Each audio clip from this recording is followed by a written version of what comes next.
So, a bit of cleanup before we get on with the show today. First off, for those wondering about the Megaman.exe model kit that released late last year, it's actually really good. I like it. It's going to be on my shelf for a while now. I know some people in my audience actually build model kits themselves, so take a shot at it.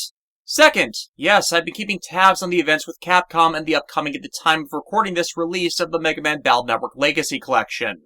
And if all goes well, I might be able to end this retrospective on the Battle Network games by using the Legacy Collection version of Mega Man Battle Network 6. Something that was beyond a long-shot possibility when I first started this retrospective back in 2016. Sidebar, I hate that it's been taking me this long to get through all of these. Originally, these were going to be just once-a-year things amidst other material, but it can all blame real life, deaths in my family, full-time work, the utter hell that was attempting to record Battle Network 4, and the freaking pandemic on reasons why it'll likely be 2025 before I release a review on Gregor and Falzer.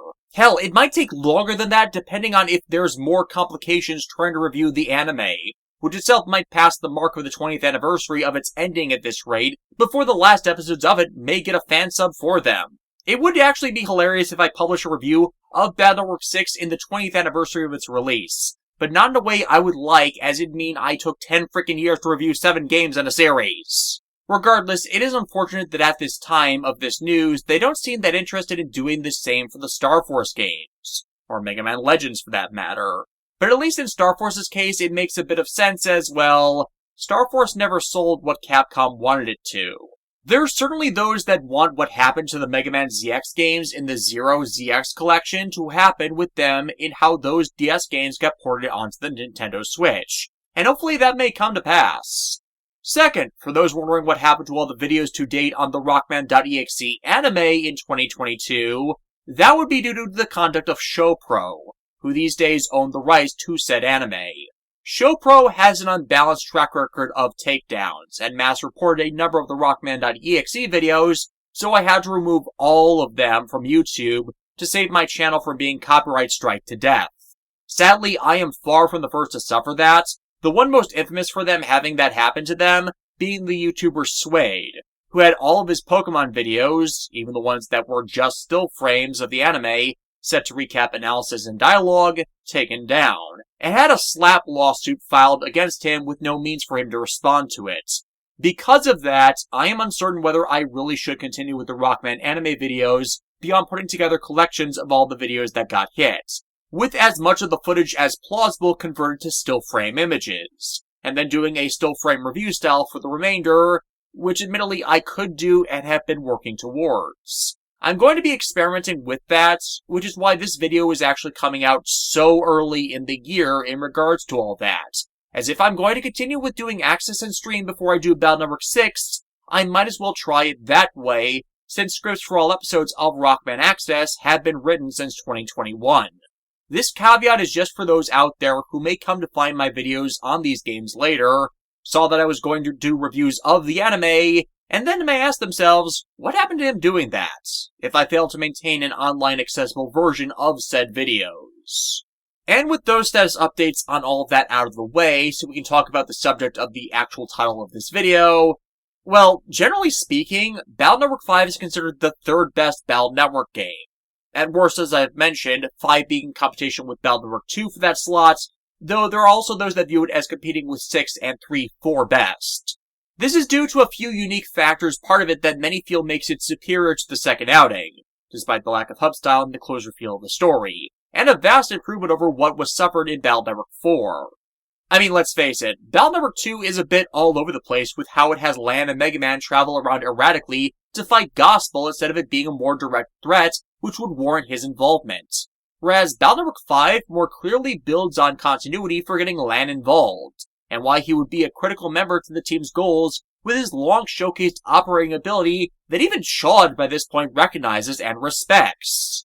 Thing is, it really feels like Capcom's development team for these games learned from some of the mistakes of Battle Network 4. Strong story to accent gameplay revisions, increased synergy to the form changes, have the backtracking, if you must include it, have a point, and make the characters you introduced matter to the story. Granted, the way it does it here is by making 12 of the characters slotted into the 2 respective teams pretty much replaceable by half their number. but that's the consequence to tightening the story leash instead of having them play out in a standalone character-customized mini-quest. All 6 of these characters play key roles in each version even if they are doubled up, and while their place in the story is redundant to both versions, they still manage to succeed on accenting differences in character. And honestly, as much as I love Stream, which very loosely adapts the premises of this game, it didn't balance all the characters that well either. Many of them also feel neglected despite them all getting enough screen time to make it seem like a vast, cohesive team, which did switch around the members.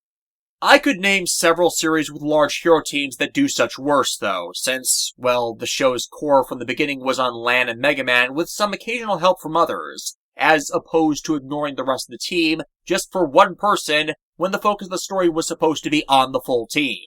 Thus, related to that, the key to which version of Battle Network 5 you play, Team Colonel or Team Protoman, depends on the navies you partner with in the game and the soul unisons you gain. And once again, like Battle Network 4, it's pretty damn lopsided in Team Colonel's favor, as the Team Protoman navies and souls, they suck. They suck so hard! I really don't get how they fucked this up, too, as once again they seem to be learning from Battle Network 4 and how they reshuffled a bunch of the alignments for the soul unisons, but then made all of Team Protomans vastly underpowered. The battleships for them once again didn't fit easily into the good battleship folders, or the abilities given to them did not offset their weaknesses, especially in comparison to Team Colonel. All of Team Colonel's navies elements have an amazingly high synergy to them. I can easily build massively effective chip folders that take advantage of near every soul unison simultaneously. It's that excellent a schemata, and I'm not even really thinking that hard about how to do so. As Team Colonel has soul unison forms for break, stealth, wood, plus, water, and object chips. All but object chips working ridiculously well in tandem with each other. The only way to make it stronger would be to have a sword element, as the stealth chip Double Soul has abilities which improve the power of sword chips immensely.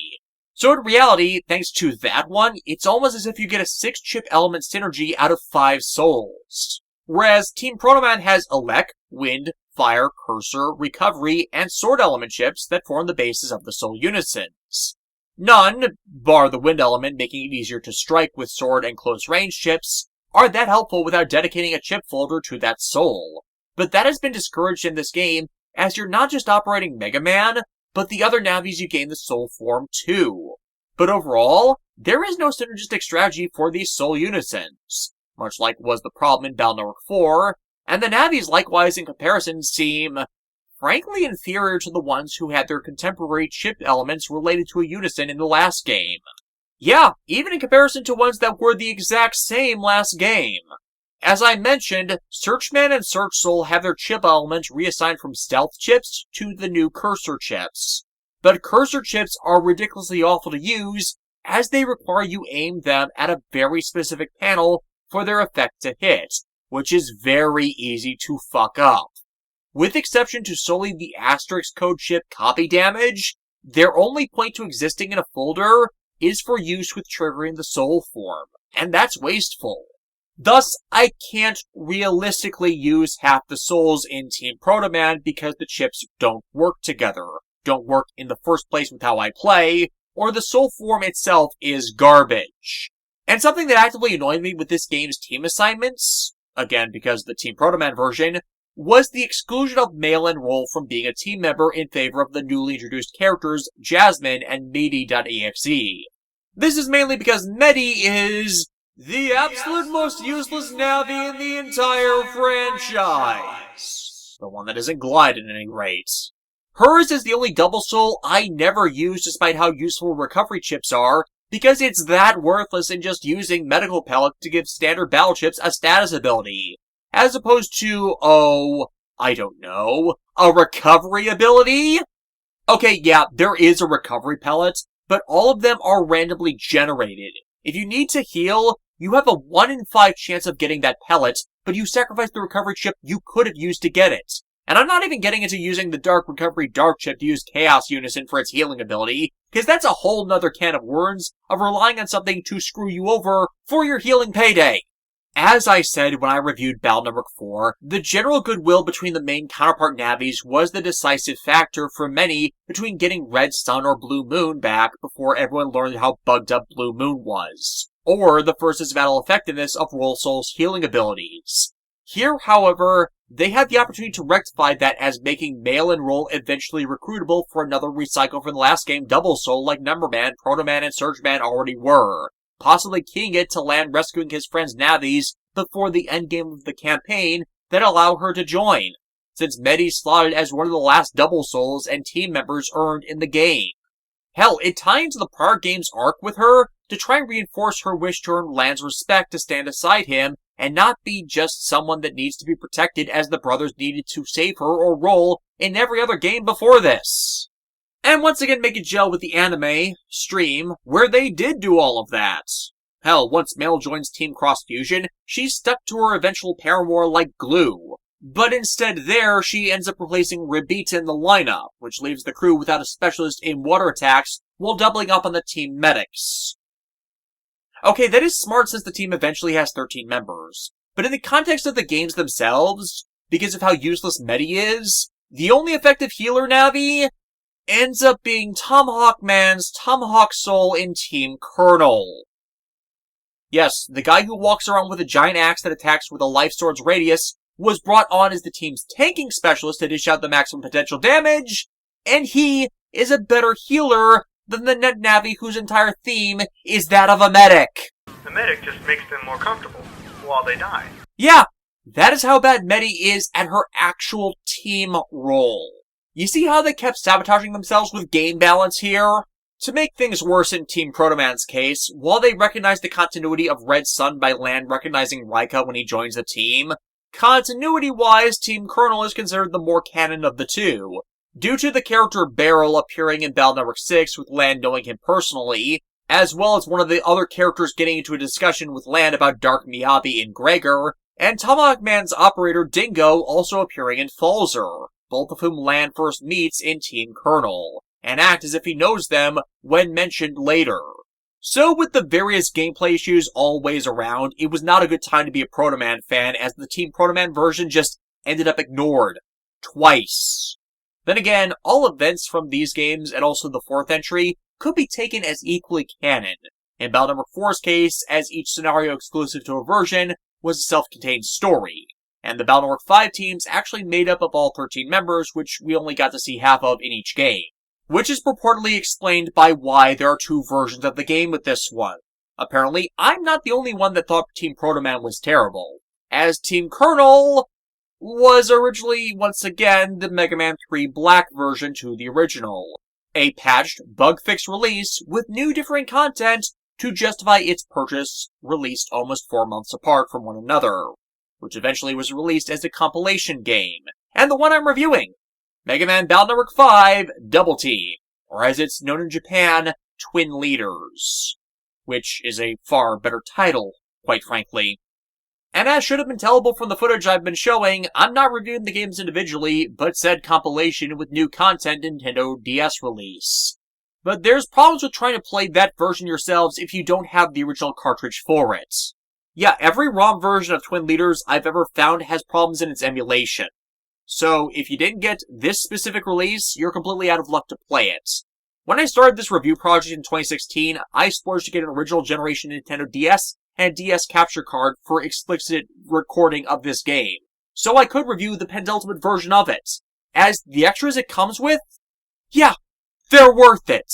Though, unfortunately, the game doesn't have everything the Japanese version did, as the Japanese version of Twin Leaders had a 8-bit BGM version of Rockman Stream's opening theme, Be Somewhere, which I've gone squee over before as that being the best musical theme the .exe side of the timeline has gotten. When I learned that was the case, considering the comparatively awful theme for the English version, I was just disappointed. The first of the extras it comes with is 2 chips, called Twin Leaders and Lord of Chaos, which are exclusive to this version, though they can be acquired in the GBA version via GameShark chip sheeting. In Twin Leaders, however, you can grab them immediately from the number trader.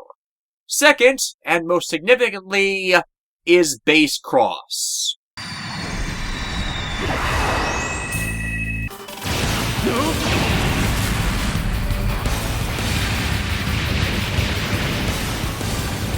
If you're one of those not familiar with base cross, or forte cross as it's called in Japan, it's a pair of colored forms of Megaman, one gold, one silver, representative of his fusion with the ultimate NetNavi, and they together are considered to be one of the 3 most powerful Megaman forms within the frameworks of the games.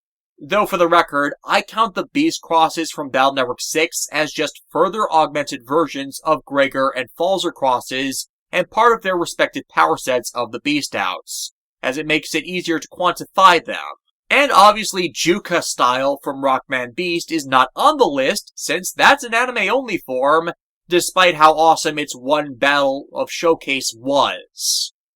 But yeah, Base Cross makes getting not only the GBA versions, but the DS1 as well, so worth it, as it is just that awesome. The only downside is to get it in Double Team, you need to complete the GBA version before you slide it into the GBA port on the system. However, that limitation was removed for the Nintendo eShop re-releases of Battle Network 5, so we presume will also be part of the Legacy Collection. Capcom having restored the game data originally in the GBA games for Base Cross to make it automatically accessible and ready for use, alongside all the add-ons to the game made possible by the Battle Chip Gate and e-reader card items that were never made available to the American audience. This is because in Japan, if you went to see Rockman.exe's movie, The Program of Light and Darkness, you received an e-reader card that allowed Battle Network 5 players to access Base Cross, aka Forte Cross, in the GBA version. By the time those games were released here, well, the Battle Network anime was nearing the end of access and otherwise was no longer being imported. None of the Battle Network e-reader cards were imported, and worse, Capcom removed the form data from the GBA release of the game in localization. Thus, you couldn't even try to access it via a cheat device. So it wasn't accessible for us, period, until Twin Leaders. Aside from the Battle Network games, however, you could also insert Boktai 2, Solar Boy Django, to play as Soul Cross Rockman. But I do not own a copy of that game. Though the most significant advantage of slotting in a completed GBA copy is you could immediately import your chip folder from the GBA version into whichever version you were playing on the DS. And if you kept updating that chip folder with chips you'd collected before, you could then register every chip in the game to the game's library without actually needing to track them down. Hell, if you built those imported chip folders to feature program advances, you could just speed through full registration of the program advance memo to unlock what completion of that does as well. Meaning this right here is my permanent New Game Plus that I always wanted with these games, giving me access to my super awesome battle chip folders from the start without needing to redo from scratch the whole damn chip collection nonsense. Sure, I still need to do it if I want to freely build chip folders with the exclusive chip code sets chips that are solely in the DS version to have better advantages against the extra and final boss stuff, but it removes the grind from grinding, as I can just kill viruses in seconds throughout the game since I can already access the best stuff. You put in your work once and now have fun playing casually. Though this is the caveat for it being the 3rd best game, and for some making it into a 3-way tie for best. All of these bonuses you get from gameplay boosts and the initial work ethic the first time round that makes it more playable on repeated playthroughs. The problem, however, was on initial release, Battle Network 5 was received pretty lukewarmly, and slandered by critics when it got imported. So there was already a stigma against this entry when the DS version eventually got out, so not a lot of retailers even sold it. It took me forever to find a copy after its release, and it's surprising I even tried, as I bought Team Protoman first, again informing my disdain for it, then Team Colonel, and then Double Team simply because I'd watched the movie subbed and wanted to play with Base Cross myself. As established, I have a weakness for form change gimmicks. The thing about Base Cross, though, is you have to completely conquer the GBA version of Battle Network 5 in its entirety to unlock it, which is not an insignificant task in and of itself. Doing so unlocks special base-relevant scenes and encounters that results in you actively seeing a power tier scaling with the character as he actively seeks out the sources of dark power brought into the net by Nebula and the Dark Chips, only distracted from that search by sensing his power in us, and investigating that abnormality. In context of my analysis from previous reviews about the use of, and later abandonment in the games, of actual characterization for the character, Base Cross can be seen as Mega Man rescuing what remains of Base's actual soul from the remnants of the power-seeking shell of an existence Base has been reduced to after Battle Network 3. It's great that Twin Leaders tried to do more with such a fan-favorite character. It's just such overtures are not going to top Base's use in Ryo Takemisaki's manga that is still considered the best portrayal of the character to date. Unfortunately, the forms are version-locked. Gold Base Cross is exclusive to playing the Twin Leaders version of Team Proto Man, and Silver Base Cross Team Colonel, and there are differences to both. Gold Base Cross is the power type between the two. While both forms make it so the Buster attack hits every row at the same time instead of one, its charge shot is just a powered-up standard shot, with it hitting a single enemy 3 times in a row. The form gives you 200 more HP up front, and prevents you from flinching. Silver Base Cross, on the other hand, is the speed type, granting Mega Man Float Shoes so he's immune to panel effects. His HP increases by 20% across the board, so every HP memory then increases Mega Man's hit points by 24 HP instead of the 20 he did before, and the charge shot becomes Hell's Rolling, which does 10 hit points of damage 3 times to a single enemy, and if there's an enemy within 1 panel behind the first enemy it hits, it then does the same amount of damage to them. Both charge shots, of course, increase in power with the attack level of the Buster, maxing out at being capable of dealing 150 per attack after the multi-hit is over, which is damn awesome. And yeah, I consider the silver form the superior of the two for just general play, as it does more to deal damage to more enemies, evade attacks, and encourage learning, or rather, relearning, the mechanics with how the HP scales with the upgrades instead of being given up front. The problem, however, is, as great as Hell's Rolling is, that charge shot doesn't work if there's a hole in the battlefield. A bit of a design flaw since that attack is literally a Kienzan. Our story this time opens with Yuichiro Hikari calling his sons and their friends down to Scilab to show off a new discovery of his on the network relating to the research of his father. But before he can tell anyone what it is, the Dark Chip Syndicate Nebula strikes. Yes, they're actually doing something this time! And that something is attacking Scilab in person, hitting the entire research facility with knockout gas, and Dr. Regal himself barging in and ordering his subordinates to abduct Yuichiro. Seeing Lan and Mega Man's friends among the knocked out, but missing Lan as he'd been asked to recover something from Yuichiro's office cubicle so he was out of sight, Regal decides to steal Dex, Mail, and Yai's PETs, and their navies with them. Now, this might seem like an excuse plot non sequitur for him to do so, but you've got to remember that the only reason Regal believes he failed his plans last time is because Mega Man intervened in his attempts to take over Duo's asteroid. And Mega Man was able to intervene because his friends' navies were able to show up and guard him from an explosion that was intended to kill him. Thus it makes sense for Regal to want them out of the way so they can't pull that 11th hour rescue again.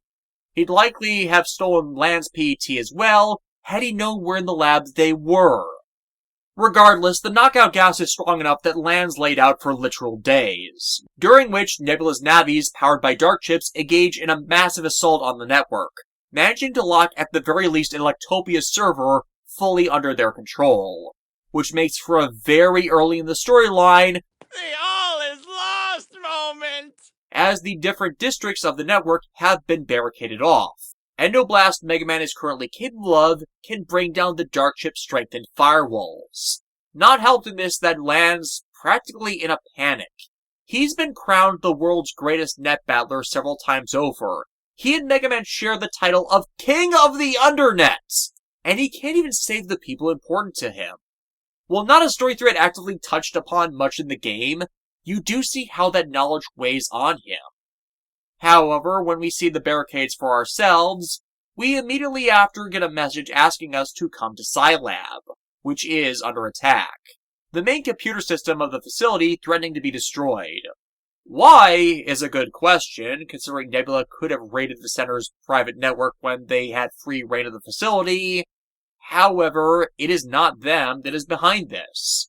It is instead a test being performed by an ally, as we are met once more with Chad and Proto Man and Team Proto Man, or the newly introduced Colonel and Beryl in Team Colonel, who want to recruit Lan into a special group of net operators who are intended to take the fight back to Nebula and free the network from their control. And both ways around, this does make sense. For Chad, while he knows of Lan and Megaman's capabilities personally, he has no idea whether Lan is well enough or in the right mindset to be able to help out. Thus, he would have needed to make sure they were in the shape to do so. Coupled with the need for their operators to remain secret for as long as they can, despite, the net navies they possess being a simple giveaway to their identities, it makes sense for Chad to pull such a feint to get Lan somewhere where their conversation and the subsequent planning would not be overheard by a Nebula plant. For Beryl, it's even simpler. He only knows of Lan by reputation, thus needed to test him regardless of his state of being. When either of the team leaders explain the full plans of their team and operations, including the eventual rescue of Yuichiro, Lan's all up for joining and helping out, as the official combat net operator for the team, which ends up a pretty important title, especially for what is up ahead. For as the respective leader navies destroyed the shield barricade with their swords, we're allowed to see the reason why Nebula was able to claim ownership over regions of the network, entering a full entire net area that has been corrupted by dark power, to the point viruses and dark ship manifestations can be born from just the infected panels. Full Dark Lloids guard, manage, and power these regions, and with control of them, not just any Navi can cross them or even formulate enough resistance to matter. Which is, of course, where we come in, and I introduce the single gameplay element that is unique among all the Battle Network games, Battle Network 5's Liberation Missions. To clear these regions, you and the Navis made available to you throughout the game must fight through the dark panels to the Dark Lloids and delete said Dark Lloid. Each panel in the way there must be liberated, wherein you engage with a set of viruses affecting it, with in-universe Lan being the sole battle operator of all these Navis, because network interference prevents more than one operator being able to work alongside one another. You must win the battle in 3 turns to successfully liberate it. Otherwise, the battling Navi is repelled. On top of that, if you manage to liberate that panel in 1 turn, you then successfully, as a bonus reward, liberate every dark panel that is immediately adjacent to the one you set out to liberate. But you don't have to just rely on normal liberations. Each Navi used in a liberation has a special ability that can assist you in traversing these panels, most of which cost an energy currency called order points. You start with a set amount of order points when beginning a liberation mission, and can earn more at specific spots on the map. For Megaman and your leader Navi, they can use order points to liberate sets of squares equaling the attack range of a long sword and a wide sword respectively, with no increase in difficulty. However, the way you approach a liberation can increase the difficulty you face. If you walk up to a solid set of panels, the battle is a standard 9 versus 9 set of squares. But if you liberate a panel sticking out from others, the enemy battlefield is reduced to 6 squares, basically the equivalent of an automatic area steal. Conversely, if you approach a panel and you're near a dark panel on one of your sides, then the enemy's area increases to 12 squares and yours is reduced to 6 in turn. And worst of them all, if there are dark panels on either side of the Navi, then when you begin the liberation, you're on 6 squares surrounded on both sides, and you have to use the L and R buttons to change the way you're facing to fight them off. Surprisingly, if you specialize in close combat battleships and strategies, and I do, then this last one isn't that difficult as it puts everyone reasonably in the strike distance of a wide blade, long blade, or lance battleship, which actually makes for surprisingly easy one-turn liberations as long as you're not fighting like post-game strength enemies. But as you can tell, one-turn liberations are the goal by which this entire new battle system is built around achieving as it results in the best rewards. You only have so many turns by which to reach the relevant Dark Lloid Navi and delete them before time's up and you're kicked out of the region. And the longer you take, the worse the rewards are in doing so. If you do worse than the goal each mission, you do get a cash reward. But complete the liberation of the area in fewer turns than expected? Well, then that gives you easy access to both the standard and SP versions of said Dark Lloid's Navi chips. Thus, the game is heavily slanted, more so than any other, upon building battleship folders that possess the same chip code or synergistic chip codes, as you want to blitz out the best combo of battle chips in one single turn each time it's possible to achieve a one-turn liberation. Hindered in this is that every time the custom gauge gets full in battle during a liberation mission, the custom window automatically opens. So it's not like you can just use one chip and then rely on each Navi's buster to get you the rest of the way while you dodge attacks. At best, you only have a chance to fire off 1 or 2 charge shots if you try things that way. Sadly though, you are once more only going to get really useful battle chip folders out of the L and S chip codes, and for a second game in a row, the only useful program advance is Life Sword. Made worse in Battle Network 5's case, in that the game makes it so you can only use a given program advance once per battle, so you can't stack uses of Life Sword multiple times in a hope to win. This actually makes the S chip code folder less useful of the two, as the L code chip folder can make use of Wide Blade and Long Blade alongside a sword chip to create that advance. And both Blade battle chips have a base attack power of 150 on their own, which makes them far more useful for general battle blitzing of enemy viruses and navis in the event Life Sword either wasn't available or wasn't enough.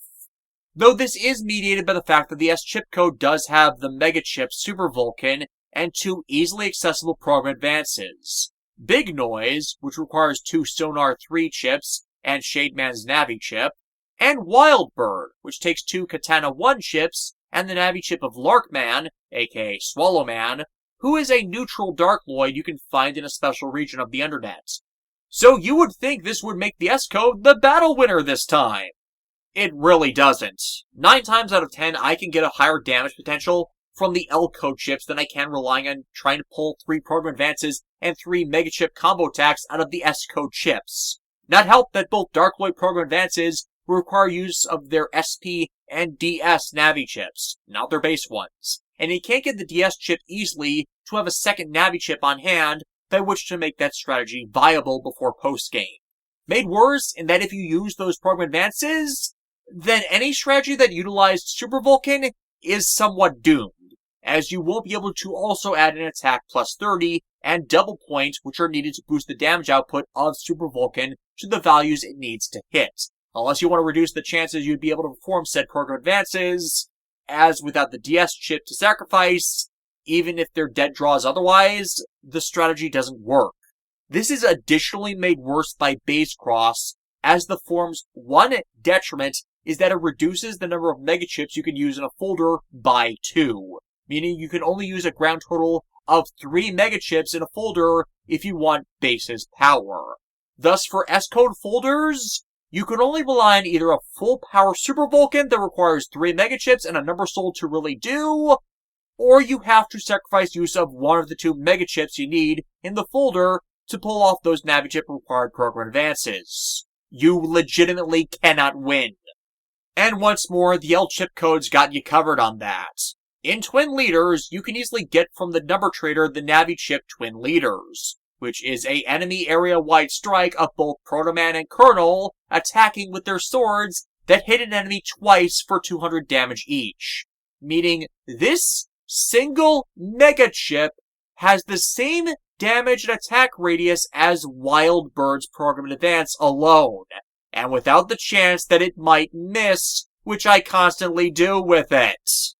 The Twin Leader battle chip, as said before, was only available to GBA players of the games through either an e-reader card or by using a GameShark to cheat the chip library. Once more, as I have asserted throughout these reviews, no Battle Network player gives a damn if you cheated the chip library because of that type of bullshit exclusivity. Even more so in Battle Network 5's case, as there actually are battle chips in the game that you can't get from cheating the chip library. You still need to track them down inside of it if you want the best possible battle chip folders.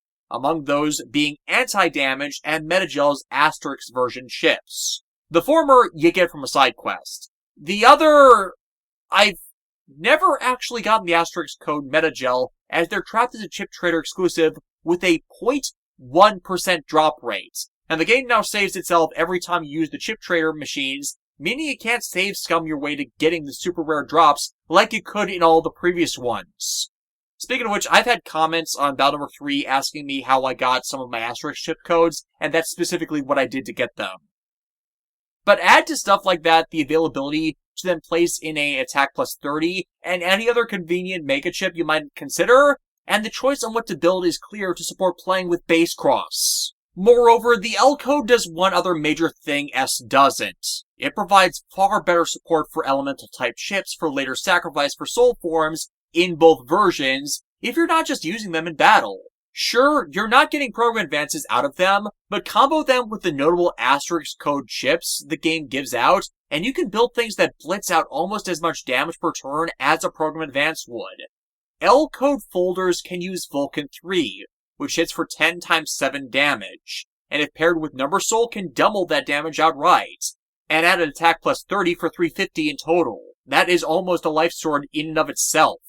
Even better is the Tornado Battle Chip, which hits a panel for 20 damage 8 times for a base damage of 160, meaning with just attack plus 30, it can strike for 400 damage with just 2 chips, and it can have its base damage doubled when you're using Gyro Soul. Hell, Gyro Soul's damage doubling works for null element chips as well, and after using Wood Soul so much in the playthrough of Blue Moon I did for footage gathering, I got a lot better at using the Tornado's 2 squares ahead attack radius. There's also the wood element chip Cactus Ball that does 50 damage 4 times for a 200 damage base, and that one can easily be double charged to 400 damage for Tomahawk Soul. The chip Rainy Day does 40 damage, but does an extra attack for every C panel on Megaman's side of the field for a potential damage range of 360 before any other attack boosts. Among them being Toad Soul, which is an automatic attack plus 30 if you're in the Soul for any Aqua chip. Meaning if you're in Toad Soul with a full side of C panels, which Toad Soul can hide from enemies in to avoid damage by the way, making possessing C panels in the first place a standard strategy for using that soul. And Rainy Day's damage range can be up to over 600 when that happens. I don't even use those 2 chips as they can be a bit finicky to play with, and the immediate availability of their damage boosting requires more setup and exclusive use of the Team Kernel version of the game, but do you see why I prefer an L code folder here? It can allow the most soul forms to dish out a super attack without the need to dedicate an entire folder around using that soul, as multiple chips of their element type can just naturally splash in to its use in both versions of the game. And that's not even considering full synchro or the easy access to the Gigachip Lord of Chaos that deals 500 damage on its own before any modifiers. Though speaking of it, full synchro is actually much easier to achieve in this game than Battle Network 4. In part help that it's much easier to build a folder with a Vulcan chip in it, so you could potentially be attacking during a virus's counter window to begin with when using a multi-hit chip. But also helped by the dark hole viruses you end up fighting in liberation missions. On top of the standard dark panels, there are also dark holes that have to be liberated in order to face an area's related Darkloid, which spawn mid-boss viruses of 3 types: Big Brutes, Tin Hawks, and Bladias. All 3 of these enemies telegraph openly when they're about to attack, and that is also the counter window for them. Tin Hawks especially are amazing for getting a full synchro on a Navi, as they can only be attacked when they're in their counter window. Because of this, you can regularly double the power of any multi-hit or high attack power chip to being near the damage potential range of a standard program advance without such as use. Or double up the power of program advances or higher powered Mega and Giga chips to be able to potentially one-shot bigger threats during liberations. Especially uplifting, as said full synchro is what allows you to pull off one-turn liberations that speeds you towards the final boss. These incidents, however, are meant to be used to clear out a Dark Hole's liberation, as when liberating a Dark Hole, you fight not just a virus of said Guardian's type, but also other viruses. And that's made much easier if you're starting out in full synchro. However, you're not incentivized to use that full synchro Navi in this battle, as no matter whether you liberate the Dark Hole in 1 turn or 3, it always blows up every dark panel that's adjacent to it. So most of the time it's better to save the full synchro on the Navi that it got it until the next turn to keep the 1 turn liberation chain going. So to sum up Liberation missions, they introduced a gameplay dynamic that brought together every element of gameplay the game designers had ever put into them, and encouraged players to get better and better at them to beat pre-scripted challenges that provided meaningful gameplay rewards and immediate gratification for doing so. You feel good at having cleared a Liberation mission in as few turns as possible, and if you don't do the best you can, then as long as you clear it, it's possible for you to then replay each stage you can to get better at it as you get better chips and more power-ups for Megaman. Hell, there's incentive to do poorly the first time if only so you get the cash rewards of up to 5,000 zenny each time. I actually recommend players grind Liberation Mission 5 specifically for cash. On top of it being the first to give out that 5,000 zenny for taking 10 plus turns to win, you can get an additional 8,000 zenny from liberating the panels with items in them. Depending how long it takes you to clear, you're guaranteed 13,000 zenny at a faster rate you get it from than either random virus battles or equipping Megaman with the Millions Navi Customizer program, which returns in this game. Hell, the Liberation missions allow you to grind bug frags as well, which can be invaluable. Thus, this becomes the easiest entry in the .exe games to resource grind. And that's before factoring in that Japan had e-reader cards available for this game that just deposited rare chips, bug frags, and zenny into it by default if you managed to pull those cards. As you can probably tell, I sing this game's praises in part because I'm actually really good at it, certain frustrating viruses notwithstanding, as I'd suck at dealing with those no matter what. Hell, I'm actually so good at this game that I actually broke the difficulty of the most difficult Liberation mission, and turned it into one of the easiest missions to clear, despite the uber-buff viruses making one-turn liberations near impossible. Even the guidebook, once more written to much humor by Greg Sepelak, didn't catch the easiest way to clear Mission 9. Do y'all want to know what it is? 'Cause it's hilarious. Liberation Mission 9 is the last of the 3 post-game Liberation missions you have to do to get to the expected post-game boss rush. It being the hardest one, as on top of 2 Dark Lloyds, well, the map looks like this. These boundaries circling it are barrier panels which navis can't traverse, and their existence forces you to take routes that shove you in the worst way possible against the enemy viruses and navis, forcing you to burn your resources faster than you can recover them just to get to items called barrier keys which unlock those panels. Problem is, the first key is guarded by Blizzard Man, and only accessible via a corridor that leaves your navis in striking range of both him and his compatriot Cosmo Man, who will hit you for damage you cannot block unless your defensive navi is standing in their way. The other 2 are at the ends of the side paths that only start to open up after you get one from Blizzard Man, and are also blocked by dark holes, meaning the navi you have, which has the ability to walk over dark panels to infiltrate deep behind enemy lines, can't walk over to where they are, but have to fight all the way into the depths of these paths before the barrier can come down.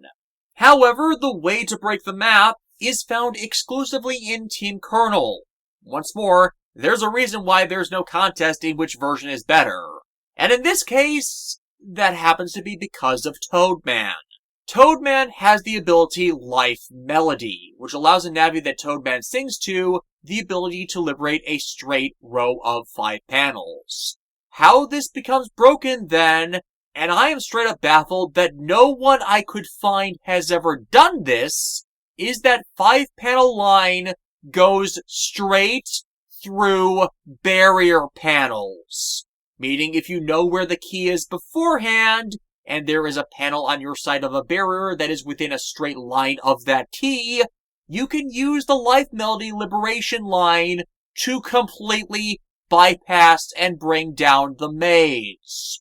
Once the barriers are shut down, almost every dark hole in the area is left exposed, allowing you to quickly liberate them and leave the Dark Lloyd navis unprepared to face off against a navi team that's far better off than they would have been otherwise.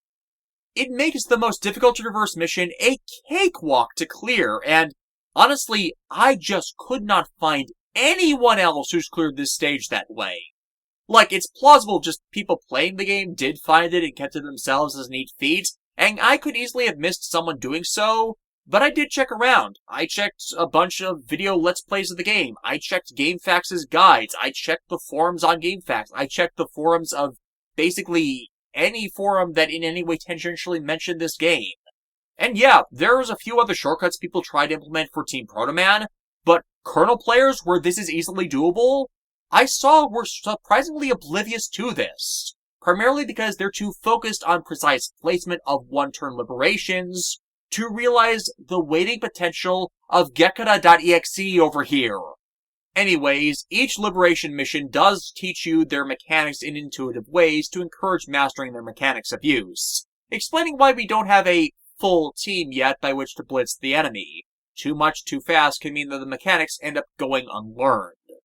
Regardless, the big Dark Lloyd boss of the first liberation mission is Blizzard Man, and he's one of the 2 Dark Lloyds with an elemental weakness this game, so you can't depend on exploiting such a weakness for bonus damage most of the time.